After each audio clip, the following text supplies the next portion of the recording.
रुक करेंगे अगली बड़ी खबर की ओर और बड़ी खबर आ रही है वो आपको बता देते हैं। बड़ी खबर, आज बीजेपी का दामन थामेंगे कुलदीप बिश्नोई। जी हां, हरियाणा की राजनीति से जुड़ी इस वक्त की बड़ी खबर, समर्थकों के साथ बीजेपी में शामिल होंगे। और जानकारी आपको दे दें, आज सुबह 10:10 पर बीजेपी का दामन थामने जा रहे हैं कुलदीप बिश्नोई। ये इस वक्त की बड़ी खबर, जेपी नड्डा की अध्यक्षता में शामिल होंगे बीजेपी में। इस दौरान सीएम मनोहर लाल और ओपी धनखड़ भी मौजूद रहेंगे, प्रभारी विनोद तावड़े भी मौजूद रहेंगे। इस वक्त की बड़ी खबर, कल उन्होंने अपने विधायक पद से इस्तीफा दिया था, विधानसभा अध्यक्ष को अपना इस्तीफा सौंपा था और उसके बाद लीगल एग्जामिनेशन के बाद वो इस्तीफा मंजूर हो गया था। और आदमपुर खाली सीट को लेकर जो जानकारी है वो चुनाव आयोग को भी भेजी जा चुकी है।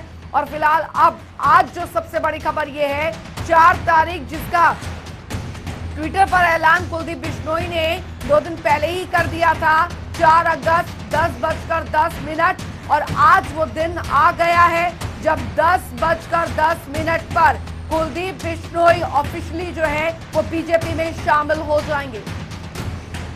स्पर्श शर्मा संवाददाता हमारे साथ जुड़ गए हैं ज्यादा जानकारी के साथ। स्पर्श, 4 अगस्त 10:10, आज वो तारीख और समय 10:10 में कुछ ही चंद घंटों का रह गया है जब कुलदीप बिश्नोई ऑफिशियली बीजेपी में शामिल होने जा रहे हैं।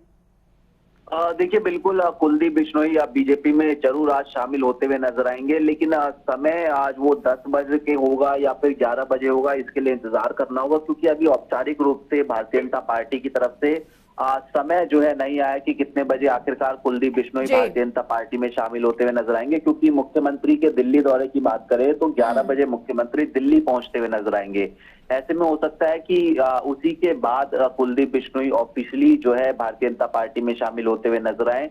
दिल्ली में भाजपा मुख्यालय में कुलदीप बिश्नोई को जो है पार्टी में शामिल कराया जाएगा। इसी के साथ में कुलदीप बिश्नोई ने अपने तमाम समर्थकों को दिल्ली पहुंचने के लिए कहा गया है। एक तरीके से बताया जाएगा कि कितने कद्दावर नेता जो है कुलदीप बिश्नोई है, उनके साथ में कितनी भीड़ जो है खड़ी देखने को मिलती हुई नजर आती है। ये तैयारी कुलदीप बिश्नोई की तरफ से फिलहाल की गई है। कुलदीप बिश्नोई के साथ साथ रेणुका बिश्नोई भी जो है पार्टी में आज शामिल होती हुई जो है नजर आएंगी और एक पूर्व एमएलए के भी जो है चांसेस है कि वो जो पार्टी है उसमें शामिल होते हुए भारतीय जनता पार्टी में नजर आएंगे। तो ऐसे में आज कुलदीप बिश्नोई, रेणुका बिश्नोई भारतीय जनता पार्टी में शामिल होंगे। हो सकता है कि मुख्यमंत्री मनोहर लाल, भारतीय जनता पार्टी के राष्ट्रीय अध्यक्ष जेपी नड्डा और उनके अलावा हरियाणा के जो बड़े नेता हैं वो आज कुलदीप बिश्नोई को शामिल कराते हुए नजर आए। अच्छा स्पर्श, कल भी आपकी बातचीत जो है वो हुई थी कुलदीप बिश्नोई के साथ, और जब आपने वो सवाल पूछा था कि आखिर क्या कारण रहे कि उन्होंने इस सीट से इस्तीफा दिया और साथ ही भविष्य में आदमपुर को लेकर किस तरीके की उनकी रणनीति रहेगी, तो उस पर भी उन्होंने सीधे और साफ शब्दों में सटीक तौर पर कहा कि आदमपुर की जनता हमारे साथ है। देखिए, बिल्कुल कुलदीप बिश्नोई, ये हमने पूछा कि आखिरकार क्या परिस्थितियां रही, क्या ऐसी परिस्थितियां क्रिएट कर दी गई कि उन्हें कांग्रेस जो है छोड़नी पड़ी। तो उन्होंने साफ तौर पर एक बार फिर से कांग्रेस आलाकमान पर निशाना साधा। उन्होंने कहा कि पुरानी कांग्रेस अब नहीं रही है और नई कांग्रेस जो है उस तरीके की फैसले ले नहीं पाती है। ये जो है सीधे तौर पर कहा कुलदीप बिश्नोई ने। जनता से उन्होंने अपील की थी कि वो जो है अगर इस्तीफा देते हैं तो उनका साथ जनता देती हुई जो है नजर आएगी। इसी के साथ में उन्होंने अपनी इच्छा जताई कि जो भव्य बिश्नोई है उनको कहीं ना कहीं आदमपुर से जो चुनाव है वो आज जो है वो लड़वाना चाहते हैं। हालांकि इसका फैसला केंद्रीय आलाकमान करेगा कि जब उपचुनाव होंगे तो किसको जो है टिकट जो है दी जाए। तो ऐसे में कुलदीप बिश्नोई ने अपनी इच्छा भी कहीं ना कहीं जनता टीवी के माध्यम से जो है जाहिर की थी। इसके साथ में उन्होंने एक बार फिर से जो पूर्व मुख्यमंत्री है भूपेंद्र सिंह हुड्डा, उन पर निशाना साधा। उन्होंने कहा कि उनको जब चैलेंज दिया गया था कि वो इस्तीफा दें तो उन्होंने अब इस्तीफा दे दिया है और अब आइए क्या भूपेंद्र सिंह हुड्डा या फिर दीपेंद्र हुड्डा मैदान में आकर जो है वो चैलेंज स्वीकार करेंगे, आदमपुर से चुनाव लड़ते हुए जो है क्या वो नजर आ सकते हैं। ये एक बार फिर से उन्होंने जो है जनता टीवी के माध्यम से भी जो है चैलेंज जो है दिया है। तो कुलदीप बिश्नोई कहीं ना कहीं पिछले लंबे समय से नाराजगी कांग्रेस के साथ जताते हुए नजर आ रहे थे। प्रदेश अध्यक्ष की पद की दौड़ से ये नाराजगी जो है शुरू होती हुई नजर आई थी और उस बीच हमने देखा कि किस तरीके से राज्यसभा चुनाव के संदर्भ की बात की जाए, क्रॉस वोटिंग या फिर राष्ट्रपति चुनाव की बात की जाए, और ये नाराजगी इतनी लंबी खिंच गई कि अब वो भारतीय जनता पार्टी में आज औपचारिक रूप से शामिल होते हुए नजर आएंगे। अच्छा स्पर्श, क्योंकि आगे कुलदीप बिश्नोई की भूमिका बीजेपी में क्या रह सकती है, क्योंकि उनकी तरफ से तो अपनी एक जो अंतरात्मा, ये जो दिली इच्छा है उन्होंने जता दी है कि भव्य बिश्नोई के तौर पर कि बीजेपी चाहे, मेरी तरफ से तो चाह यही है कि भव्य बिश्नोई को यहाँ पर खड़ा किया जा सके, लेकिन आगे क्या राह होगी? क्योंकि यहाँ पर कई ऐसे सीनियर लीडर्स हैं जो कि आदमपुर पे पहले से ही यहाँ पर अपना जो कब्जा है वो जमाए बैठे हैं। अब ऐसे में कुलदीप बिश्नोई को यहाँ फिट करना बहुत बड़ी चुनौती रहने वाली है। देखिए बिल्कुल कुलदीप बिश्नोई की भारतीय जनता पार्टी में क्या भूमिका रहेगी, ये सबसे महत्वपूर्ण सवाल हो जाता है। हालांकि कुलदीप बिश्नोई ये कहते हुए नजर आते हैं कि एक आम कार्यकर्ता के रूप में मैं भारतीय जनता पार्टी जो है में शामिल होता हुआ नजर आ रहा हूँ, लेकिन कभी भी कोई इस तरीके से बड़ा नेता जब किसी पार्टी में शामिल होता है तो उसके पीछे कई कारण होते हैं, कई तरह की चीजें जो है डिस्कस की जाती है। जिस तरीके से कुलदीप बिश्नोई कह रहे हैं कि भव्य बिश्नोई को जो है आदमपुर से जब उपचुनाव हो तो मैदान में उतारना चाहिए, इसी तरीके से रेणुका बिश्नोई क्या जो है करती हुई नजर आएंगे, क्योंकि वो भी चुनाव जो है लड़ती हुई नजर आती हैं। और खासतौर पर कुलदीप बिश्नोई का इस्तेमाल भारतीय जनता पार्टी किस तरीके से कर सकती है। कुलदीप बिश्नोई के संदर्भ में ये भी है क्योंकि राजस्थान में भी एक बड़ा तबका बिश्नोई समाज का जो है देखने को मिलता हुआ नजर आता है, और कुलदीप बिश्नोई भी वहां पर जो है सक्रिय रूप से कहीं ना कहीं जो है आते जाते हुए नजर आते हैं। तो राजस्थान में चुनाव है, वहां पर भी कुलदीप बिश्नोई का सीधे तौर पर इस्तेमाल जो है किया जा सकता है भारतीय जनता पार्टी की तरफ से। इसके साथ साथ हरियाणा में चूंकि अगर हम हिसार लोकसभा क्षेत्र की बात करते हैं तो वहां पर कई कद्दावर नेता देखने को मिलते हुए नजर आते हैं। चौधरी बीरेंद्र सिंह की बात की जाए, या फिर उनके बेटे या ब्रजेंद्र सिंह की बात की जाए, या फिर जो पिछली बार कुलदीप बिश्नोई के सामने चुनाव लड़ रही थी सोनाली फोगाट, उनकी बात की जाए, ये तमाम नेता अब इसको किस तरीके से लेते हुए नजर आएंगे, ये सब चीजें जो है काफी महत्वपूर्ण है। लेकिन बीजेपी के लिए यही कहा जाता है कि वो अपने संगठन को बड़ी ही सुचारू रूप से और अपने नेताओं को बड़े ही ढंग से मैनेज करने के लिए जो है जानी जाती है।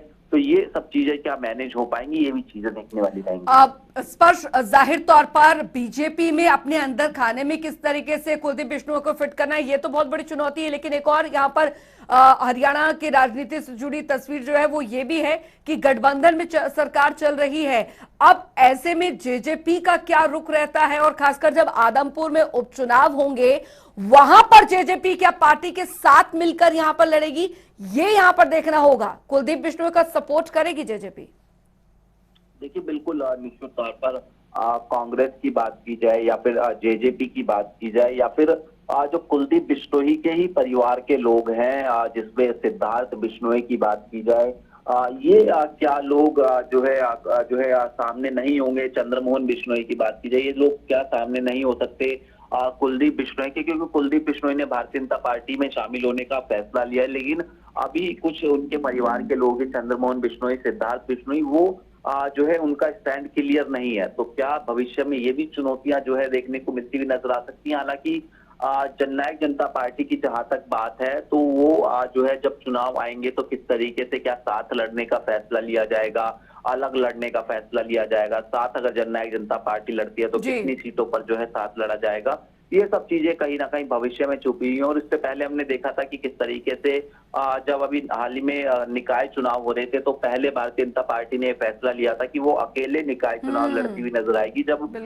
तक कांग्रेस का स्टैंड क्लियर नहीं था। लेकिन बाद में ये हुआ कि साथ मिलकर चुनाव लड़े, क्योंकि सामने कोई पार्टी चुनाव नहीं लड़ रही थी। तो ऐसे में कई चीजें भविष्य के गर्भ में छिपी होती हैं, और वही कहीं ना कहीं होगा कि भारतीय जनता पार्टी, जननायक जनता पार्टी का किस तरीके का स्टैंड आगे मिलता हुआ नजर आएगा। बिल्कुल स्पष्ट बने रही है, अहम जानकारी हमारे संवाददाता में दे रहे हैं। फिलहाल आज बीजेपी का दामन थामेंगे कुलदीप बिश्नोई, और उससे पहले अब सियासी जो गणित है वो यहाँ पर बैठना शुरू हो गया है। जाहिर तौर पर हरियाणा की राजनीति अब किस ओर करवट लेती है ये देखना होगा। चलिए ग्राफिक्स पर नजर डालते हैं।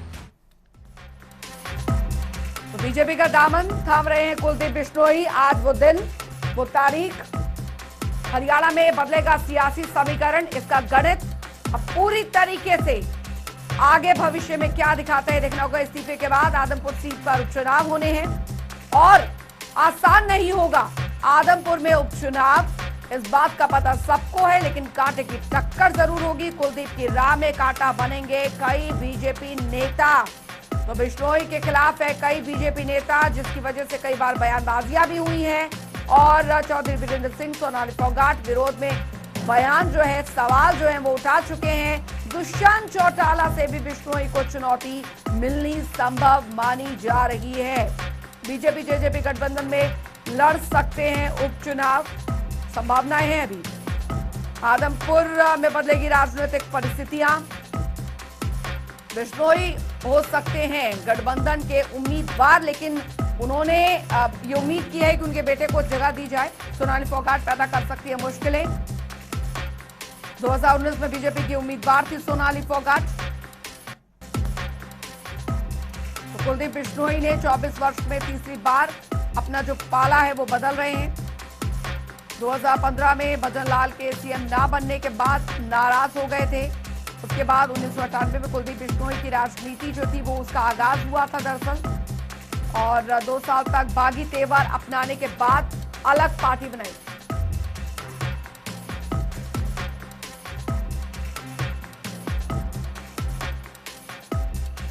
कुलदीप बिश्नोई की पार्टी ने 6 सीटें जीती। 2014 में बीजेपी के साथ गठबंधन में लोकसभा चुनाव लड़ा। दोनों दलों ने गठबंधन के तहत चुनाव लड़ा था। बीजेपी ने 8 और हजका ने 2 सीटों पर चुनाव लड़ा। हजका अपने कोटे की दोनों सीट हार गई। 2016 में फिर हजका का कांग्रेस में विलय किया गया। कुलदीप अब तक आदमपुर सीट से 3 बार विधायक रह चुके हैं। 2 बार सांसद बन चुके हैं कुलदीप बिश्नोई। पहली बार हिसार, दूसरी बार भिवानी से सांसद चुने गए थे बिश्नोई।